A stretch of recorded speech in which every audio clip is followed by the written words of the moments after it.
எக்ஸலில் total and average கண்டுபிடிக்கிறதுக்கான formulas and then shortcut key ரெண்டும் நம்ம இன்றைக்கி பார்க்கலாம். ஸோ ஃபர்ஸ்ட் டோட்டல் கண்டுபிடிக்கிறதுக்கான formula. So equal to sum of, நம்ம டோட்டல் பண்ண வேண்டியது ஃபுல்லாக செலக்ட் பண்ணிக்கோங்க, close bracket and then enter. Same average கண்டுபிடிக்கிறதுக்கு equal to average open bracket, நம்ம ஆவரேஜ் பண்ண வேண்டியது ஃபுல்லாக செலக்ட் பண்ணிக்கோங்க, close bracket and then enter கொடுத்தீங்கன்னா உங்களுக்கு டோட்டல் அண்ட் தென் ஆவரேஜ் ரெண்டும் உங்களுக்கு கிடச்சிரும்.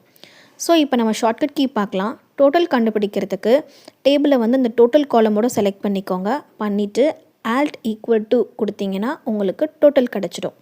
ஆவரேஜ்க்கு இந்த குவிக் அனாலிசிஸ் ஐக்கான் இருக்கு இல்லையா, அதை கிளிக் பண்ணிவிட்டு அதில் டோட்டல் போனீங்கன்னா அதில் ஆவரேஜ் காலம் உங்களுக்கு கிடைக்கும். அதை கிளிக் பண்ணிங்கன்னா உங்களுக்கு காலமில் ஆவரேஜ் வந்துடும். எனக்கு ரோக்கு வேணும் அப்படின்னா குவார்ட்டர்லி, ஆஃபர்லி, ஆனுவல் இப்படி வேணும்னா சேம் குவிக் அனாலிசிஸ் போயிட்டு அதில் டோட்டல்ஸில் இந்த ஆவரேஜ், ரோ ஆவரேஜ் நீங்கள் சூஸ் பண்ணிக்கலாம்.